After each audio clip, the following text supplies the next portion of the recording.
ऋषि बोले, प्राचीन काल समय में शुभ निशुभ दोनों असुरों ने बल के मद में आकर इंद्र का त्रिलोकी का राज्य और यज्ञों के भाग्य छीन लिए।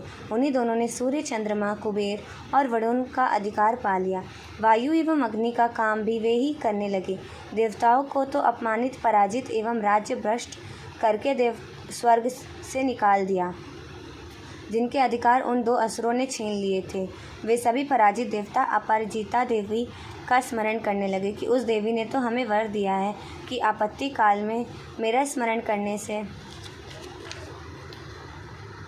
तुम्हारे महान संकट तत्क्षण में दूर कर दूंगी। यही वर विचार कर पर्वतराज हिमालय पर सभी देवता पहुँचे। माँ भगवती की स्तुति करने लगे। वे बोले, हे महादेवी, आपको नमस्कार हो। शिवा को सदा नमस्कार हो। प्राकृति भद्रा को नमस्कार हो। रूप सेनियम उन भगवती को नमस्कार हो। रुद्र रूपा को नमस्कार हो। नित्य स्वरूपा गौरी धारुणी को नमो नमः। ज्योत्सना रूपिणी चंद्र स्वरूपा सुखमयी को निरंतर नमो नमः। प्रणाम करने वाली की उन्नति करने वाली सिद्धि स्वरूपा को नमस्कार हो। दैत्यों की लक्ष्मी राज्य लक्ष्मी शंकर पत्नी माता जी को नमो नमः हो। दुर्गा संकट से पार कराने वाली दुर्ग पारा सार रूप सारा सर्व कारिणी ख्याति कृष्णा धूमा देवी को निरंतर नमस्कार हो। अत्यंत सुंदर एवं अत्यंत भयंकर रूप उस देवी को बार बार प्रणाम हो। जगत की प्रतिष्ठा रूपा कीर्ति देवी को नमो नमः। जो देवी सभी प्राणियों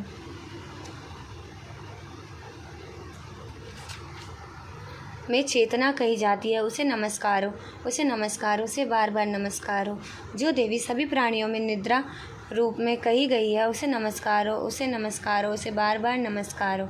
जो देवी सभी जंतुओं में शोधा और छाया रूप में स्थित है, उसे नमस्कार हो, उसे बार बार नमस्कार हो।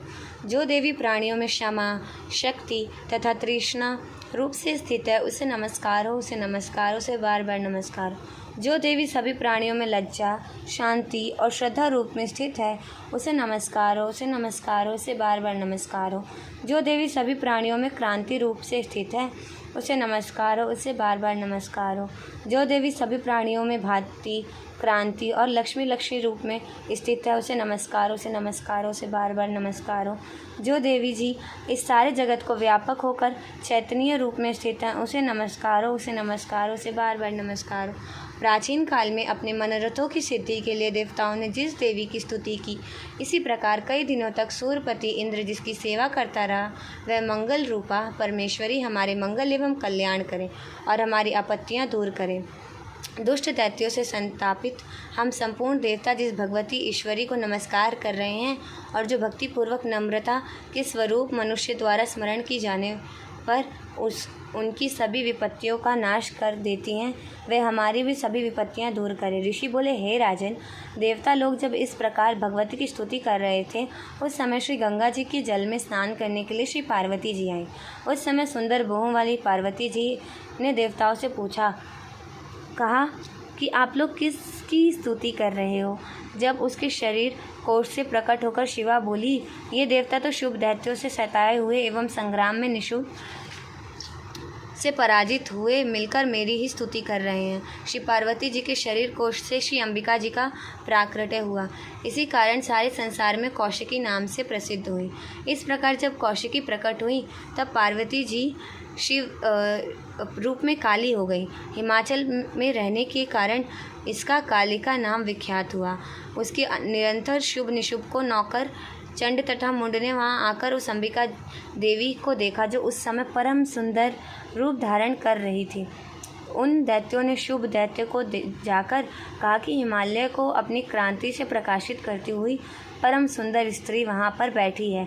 वैसा उत्तम परम सुंदर रूप किसी ने भी कहीं देखा ना होगा। हे असुरराज, वह देवी कौन होगी, इस बात का आप ही पता लगाइए और ग्रहण करें। वह स्त्री क्या है? रत्न ही है। उसके तो सभी अंग बड़े मनोहर हैं।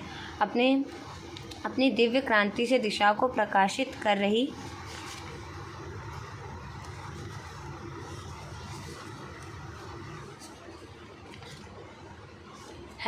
है दैत्येंद्र, वह तो बैठी हुई है, आप जाकर उसे देख सकते हैं।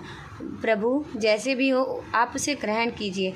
ऋषि बोले, जब चंड मुंड के वचन सुनकर शुभ ने महाअसुर सुग्रीव को दूत बनाकर देवी के पास भेजा और कहा कि तुम मेरी ओर से उससे इस प्रकार से कहना कि इस प्रकार का उपाय करना जिससे कि वह प्रसन्न होकर अत्यंत शीघ्र ही यहाँ आ जाए। यह सुनकर वह दैत्य पर्वत के उस प्रदेश पर जा पहुँचा जहाँ की अत्यंत सुंदर था। वहाँ ही श्री देवी बैठी हुई थी। वहाँ जाकर उसने देवी से बहुत मधुर वाणी द्वारा कोमल वचन कहे। दूत बोला, हे देवी, दैत्यों का स्वामी शुभ तीनों लोकों में परमेश्वर है। मैं उसका दूत हूँ, आपके पास उसने भेजा है। मैं यहाँ हूँ। सभी देव जातियों में कोई भी ऐसा देवता नहीं जो उसकी आज्ञा न मानता हो। उसने सभी देवता परास्त कर दिए हैं। अब आपके लिए उसका जो संदेश है वह मुझसे सुनिए। उसने कहा है कि सारी त्रिलोकी मेरी हो चुकी है सभी देवता मेरे अधीन हैं। सभी यज्ञ भाग पृथक पृथक करके मैं ही पा रहा हूँ। त्रिलोकी भर में उत्तम सभी रत्न मेरे अधीन हो चुके हैं। इसी प्रकार इंद्र के वाहन श्रेष्ठ ऐरावत हाथी को मैंने छीन लिया है। देवताओं ने शीर्ष समुद्र से उत्पन्न उच्चैश्रवा नामक अश्वरतन प्रणाम करके भेंट कर दिए। और भी जितने देव, गंधर्व एवं नागों के पास न रत्न रूप वस्तुएं थीं, वे सब की सब सुंदरी मेरी हो चुकी हैं। हे देवी, अब हम आपको स्त्रियों में एक रत्न मान रहे हैं। इस कारण अब आपको भी हमारे पास आ जाना चाहिए, क्योंकि हम तो रत्न के भोक्ता हैं।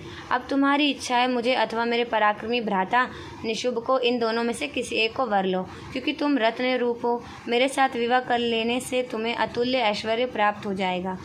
यह अपनी बुद्धि द्वारा सोच ले, फिर मेरे साथ विवाह कर ले। ऋषि बोले, जब इस प्रकार देवी से दूत ने कहा तब वह जगत को धारण करने वाली भगवती देवी जी गंभीर होकर मद मुस्कान कर कर बोली, हे दूत, तुमने जो कुछ कहा वह सत्य है, मिथ्या कुछ भी नहीं। इसमें संदेह नहीं कि शुभ त्रिलोकी का स्वामी है और निशुभ भी वैसा ही है, परंतु मैंने भी प्रतिज्ञा की हुई है, उससे किस प्रकार से मिथ्या करूं। प्रतिज्ञा इस प्रकार है कि जो मुझे युद्ध में जीत ले एवं मेरा अभिमान तोड़ दे और संसार में मेरे समान बलधारी हो, वही मेरा भाता हो सकता है।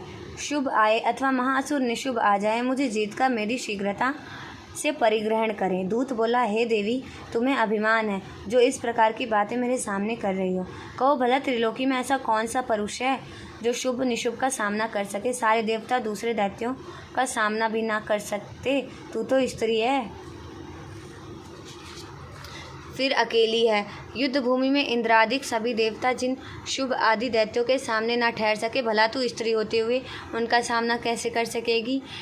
इसी चलने से तुम्हारी प्रतिष्ठा होगी, अन्यथा जब वे तुम्हारे केश पकड़कर घसीटते ले जाएंगे तो तुम्हारा गौरव नष्ट हो जाएगा। देवी बोली, हे दूत, इसमें कोई संशय नहीं कि शुभ बलवान है और निशुभ भी पराक्रमी है, पर मैं करूँ तो क्या करूँ। प्रतिज्ञा करने से पहले ये बात मैंने सोची नहीं थी। अब तो तुम जाकर असुरराज को मेरी यह बात कह दो, फिर उसे उचित दिखाई दे वही करो। अति 5वां अध्याय समाप्त।